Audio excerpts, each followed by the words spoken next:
Olá, amigos. Bem-vindo a mais um Entre Amigos, onde aprendemos mais sobre o amor de Deus.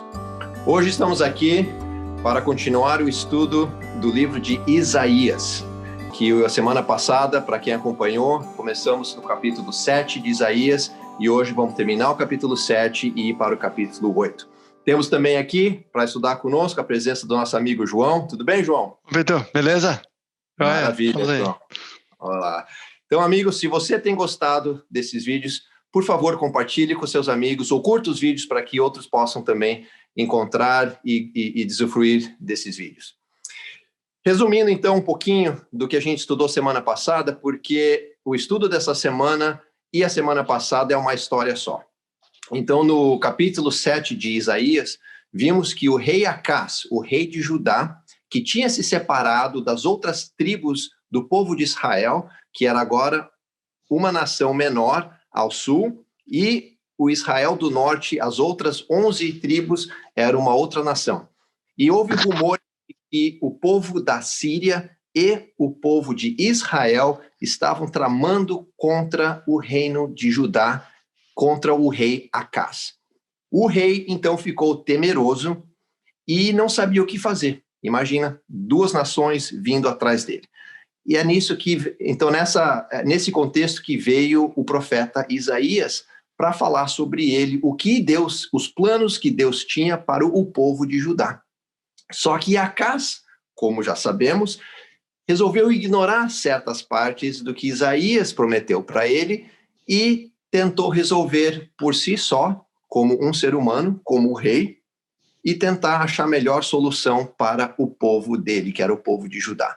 Mas é isso que vamos estudar hoje, então, o que aconteceu, então, com o povo de Judá e com Acás. Né, João? É interessante, Vitor, que se você vê essa lição dessa semana, ela se centra na conversa que o profeta teve com o rei Acás, né? Lembrando que não foi o rei que foi buscar Deus ou o profeta, foi Deus que mandou o profeta ir falar com o rei, né?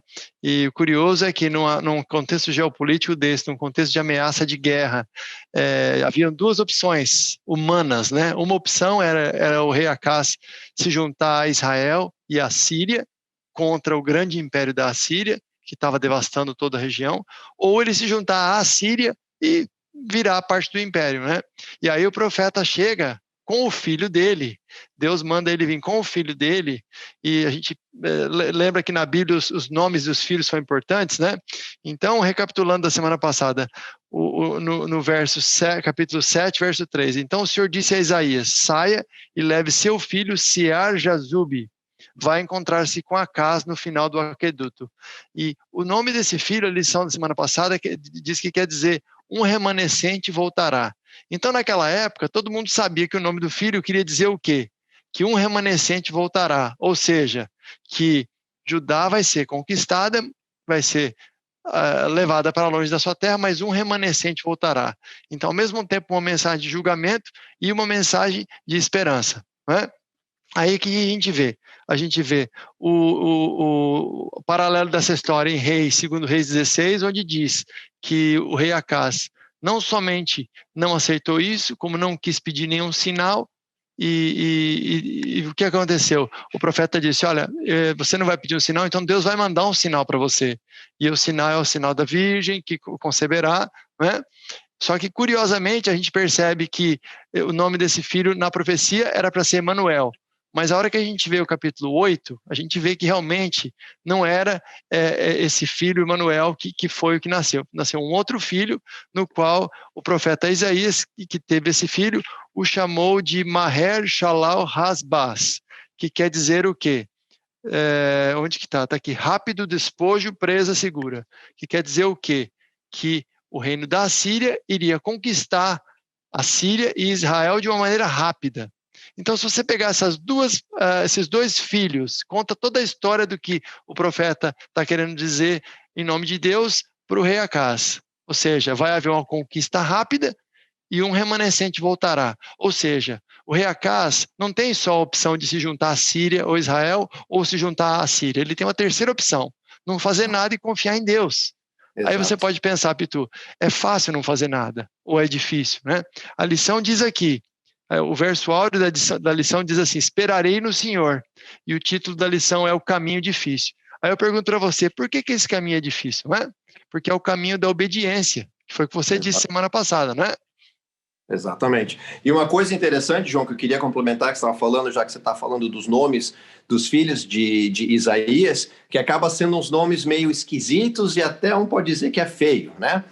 Maer Salal Hasbaz. E isso me fez pensar, mas os nomes hebraicos, na maioria, eles tinham significado. Um significado que ligava da onde eles vinham, da cidade que eles vinham, ou da profissão do pai, ou de alguma coisa que ia acontecer com o filho no futuro. Então temos exemplos famosos: Jacó, que ia trair, que depois virou Israel, El, que é Deus, que é o que pelejou com Deus. E tem outros nomes mais bonitos. Abraão, como né? Abrão, Daniel, Ezequiel. E posso até dar o meu exemplo. O meu primeiro nome é Rubem. Ben é filho. Então, eis o filho. Agora vem Isaías e dá um nome gigantesco: Maher Salal Hasbaz, rápido, despojo, presa segura. Mas era parte dessa profecia, né, que ele foi, que deu para Acaz, que mesmo tendo, como você falou ali, na sua frente, a profecia dizendo o que vai acontecer, ele não acreditou, não confiou em Deus. E essa dificuldade, para mim, um dos pontos da lição é como que eu tenho na minha frente, dado de bandeja, né, João, o que vai acontecer, o que eu devo fazer com um homem de Deus ali. Hoje a gente não tem isso, a gente tem que acreditar na palavra, acreditar na Bíblia, na oração, né, na comunhão, mas ele com a pessoa ali, mesmo assim, ele não acreditou. E para você ver, é o que Jesus falou para Thomas, né? Jesus falou para Thomas quando Jesus ressuscitou e Thomas tocou, né, a mão e o lado dele. Jesus disse para ele o quê? Abençoado é você, feliz é você que viu e acreditou, mas mais felizes, mais abençoados ainda são os que não viram e acreditaram na mensagem. Por quê? Porque realmente o que você falou, é uma dificuldade você não ver uma coisa, não ter um profeta para falar pessoalmente e acreditar, né? E eu acho interessante a gente direcionar nosso estudo agora para o verso 8, 11, que diz aqui uma parte que o profeta recebeu de Deus e diz aqui, ó: o Senhor falou comigo com veemência, quer dizer, com força, de uma linguagem incisiva, advertindo-me a não seguir o caminho desse povo. Que povo? O povo que ficava com as teorias. Será que a gente tem que falar com a Síria? Será que a gente tem que falar com a Síria? Que tipo de coligação a gente tem que fazer? E ficava com toda essa conspiração política. E olha aqui no verso 12 que diz: não chame conspiração a tudo o que esse povo chama conspiração. Não tema aquilo que eles temem, nem se apavorem. O Senhor dos Exércitos é que você deve considerar santo. É deles que você deve temer, é deles que você deve ter pavor. Então, se a gente pensar no conceito de temor bíblico, de repente você podia até explicar para a gente qual a diferença do temor do Senhor e o temor que você tem do lobo mau. Você poderia explicar para a gente, Vitor, qual que é a diferença do temor do Senhor? O temor do Senhor é aquele temor que a gente tem aquele respeito, né? Ele é o nosso Criador. Reverência, né? É de reverência. Eu costumo dar um exemplo, João, eu gosto de aventura, né? O João e eu, a gente tem um grupo de amigos que a gente faz acampamento todo ano, e fora isso a gente também gosta de fazer certas aventuras. E algumas pessoas que veem as minhas fotos, certas coisas, perguntam para mim: você não tem medo? Eu falei: claro que eu tenho medo, que eu gosto de escalar montanha, né? O medo, para mim, é diferente de pânico, que é o que eu relaciono com o temor. Porque quando você está fazendo alguma coisa, você tem que ter o temor para te manter com a cabeça focada no que você está fazendo. Porque quando você tem o pânico, que é aquele medo de estar assustado, você trava e você daí não consegue pensar. Medo paralisante, né? Você se paralisa, exatamente. Então, esse temor a Deus eu relaciono dessa forma. E você vê que interessante, ó, voltando um pouquinho no que a gente falou semana passada, mas é interessante dizer, aqui no capítulo 7, verso 4, foi a primeira coisa que o profeta disse, que Deus mandou o profeta dizer, ó: diga ao rei Acaz, tenha cuidado, acalme-se e não tenha medo. Então você percebe como o temor de Deus é diferente. É um temor do quê? Você tem que ter cuidado, certo? Que nem você disse nas caminhadas, você tem que respeitar a natureza, respeitar o mar, certo? Mas você tem que ter calma, que Deus está no controle. E no final das contas, você não vai ter medo. Tem uma citação de Ellen White que eu não tenho aqui de cabeça, mas ela diz, acho que é no Caminho a Cristo, diz assim, ó, se você faz o seu melhor e deixa os resultados a Deus, você vai ficar com o coração tranquilo, confiante da providência dele. E nessa história aqui, a gente vê que haviam realmente conspirações e pessoas pensando em coisas, e eu não sei se a gente vai ter tempo aqui de ir lá, mas se você ver até no finalzinho aqui, está se falando no verso 19, quando disserem a vocês, procurem um médium, ou alguém que consulte os espíritos, ou encantamentos, pois todos recorrem a seus deuses e aos mortos, quando disserem isso, você responda à lei e aos mandamentos.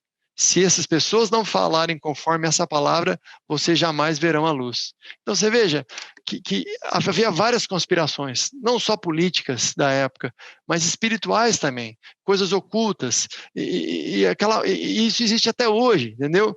Mas a lei de Deus, ela é simples, ela é perfeita e bonita na sua simplicidade, né? E o que eu gostaria de dizer, Pitu, é que o caminho difícil é a lei de Deus, por quê? Porque ela aponta para o verdadeiro problema da questão, que é eu e você. O problema está dentro de você, Pitu. O problema está dentro de mim, é o nosso coração. Exato. É a maior batalha que já foi lutada, que diz Ellen White, certo? E essas teorias de conspiração, geopolíticas, espirituais, ocultas, o que eles fazem? Eles apontam para o problema fora de você. E o problema que tem que ser resolvido do evangelho é dentro do nosso coração. É? Exato. E o que foi semelhante que aconteceu com Acaz, né? Ele reinou por 16 anos, teve ali a direção divina, o que fazer, e ele resolveu totalmente se entregar para outras coisas. Tanto que quando ele foi para Damasco e ele viu o altar lá, ele mandou o profeta, esqueci o nome dele, Uzias, mandou as medidas para quando ele voltasse, ele queria fazer a adoração naquele mesmo tipo de altar. E aí ele fechou o templo e mandou construir altares por todas as cidades, por toda Jerusalém, para poder adorar aqueles outros deuses. Né? E isso acontece com a gente.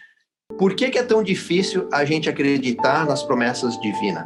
A gente, como ser humano, a gente tende a querer acreditar talvez na pessoa, no ser humano, mais do que no poder divino.